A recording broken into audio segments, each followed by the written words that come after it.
Continuação do assunto de análise de designs fatoriais 2 elevado a 2. Eu vou mostrar como se faz análise através de um exemplo concreto. Então imagine que a gente esteja fazendo o estudo do impacto de memória e tamanho da cache no desempenho de um computador. Eu tenho, portanto, dois fatores. O fator memória, que tem dois valores, 4 GB ou 16 GB. E eu chamo 4 GB menos 1, eu chamo 16 GB o nível 1. Eu podia inverter essas duas coisas, não faz diferença. Não significa que o valor menor é o negativo e o valor maior é positivo. Tanto faz. E o B é a cache. Então, eu estou supondo aqui que eu estou... Como tem vários níveis de cache, né? Tem a cache nível 1, nível 2, nível 3, nível 4... num processador, eu estou falando aqui, por exemplo, do On-Die Unified Level 3 Cache. É só para concretizar um pouco nosso exemplo. Isso é o tipo de cache que a gente usa hoje em dia, em 2012, em processadores, tipicamente.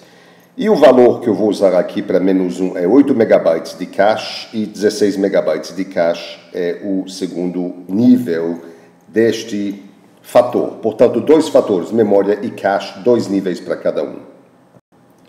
Eu executo, portanto, 4 experimentos unitários, 4 ensaios. Eu vou misturar o nível 4 GB de memória com 8 MB de cache, 16 GB de memória com 8 MB de cache e assim por diante. Eu tenho todas as combinações de cache e de memória, e isso me dá o desempenho, que aqui eu chamaria de vazão, ou qualquer medida que você quiser. Aqui é uma medida que mais alto é melhor, ok? Então, 15, 45, 25 e 75 são os números que saíram das minhas medições. E eu quero agora tirar conclusões a partir desses números, e lá vem nossa análise. Para fazer a análise desse design, com os dados que obtivemos, nós usamos uma tabela de sinais. Ela funciona assim. Tenho dois fatores, A, B.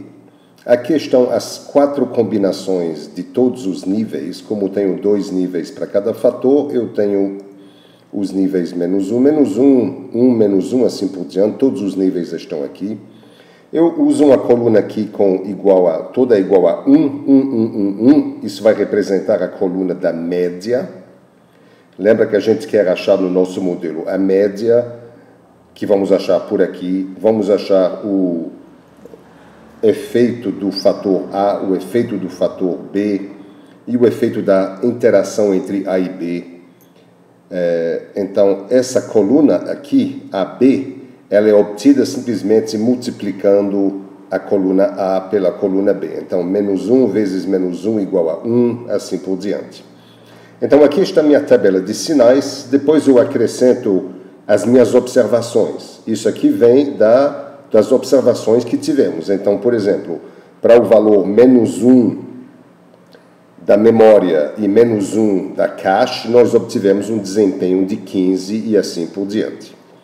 Agora, eu vou achar esses valores aqui embaixo, fazendo o seguinte: multiplica essa coluna por esta coluna aqui e acha a média, divide por 4, portanto. Como isso aqui é tudo 1, está claro que ao multiplicar 1 vezes 15, mais 1 vezes 45, somando tudo isso e dividindo por 4, eu vou obter o valor 40, e o valor 40 simplesmente aqui vai ser o meu Q0. Q0 é, no meu modelo, a média das observações. Da mesma forma, eu vou pegar essa coluna, multiplicar por essa coluna. Então, menos 1 vezes 15 dá menos 15, mais 1 vezes 45 dá 30, e assim por diante, até que, no final, eu vou ter, portanto, uma média de 40, e isso é exatamente o valor de QA. É o efeito da memória. Aqui eu vou achar o efeito da cache, e aqui eu vou achar o efeito da interação entre a memória e a cache. Este é o meu modelo, portanto. O meu modelo, como você lembra, é Y, que é essa coluna aqui à direita, é igual a Q0, 40, mais QA, que é 20 vezes XA, que é o valor do nível do fator A, mais 10XB, mais 5XA/XB. Então, o que isso significa? Vamos interpretar este modelo. O modelo diz, na média, eu tenho 40 de desempenho. Porém, a memória pode fazer subir ou descer esse desempenho por 20. Se eu tiver o valor menos 1, se XA for menos 1, o meu desempenho vai piorar em 20, comparado com a média, certo? E se o XA for mais 1, eu vou ter 20 a mais. Então, esse 20 aqui significa que eu posso ter a mais ou a menos 20 unidades de desempenho comparado com a média, ou além da média. Aqui eu posso ter mais ou menos 10 e aqui eu posso ter mais ou menos 5. Então, você vê que tem relativamente pouca interação. E eu tenho aqui a memória, que é muito mais importante, aparentemente, né, do que a caixa. Se esse valor aqui, por exemplo, QA, ou qualquer um desses valores aqui, se fosse negativo, por exemplo, se eu tivesse aqui um valor negativo em vez de positivo, se eu tivesse menos 20 em vez de mais 20, isso significa apenas que eu vou ainda subir e descer 20, mas em vez de subir 20 com XA igual a mais 1, eu subiria com XA igual a menos 1. É simplesmente o outro nível do fator que faria subir o desempenho. Como fizemos para outras análises, podemos fazer a alocação da variação. Lembram o que significa isso? Eu quero saber a variação total que eu vejo na saída. Quem causou ela? Eu posso ter um fator A causando parte dela, fator B causando parte dela, e a combinação dos fatores AB causando parte dela. Eu não terei os erros aqui causando nada, porque não existe erro experimental, porque não existe repetição. Então, eu vou fazer minha análise da seguinte forma. É bem semelhante ao que a gente viu em outras análises de um fator. Bom, primeiro, SSY, lembra o que é? Você pega todos os valores, todos os Y, né, todos os valores medidos, eleva ao quadrado, soma, isso me dá 8.500.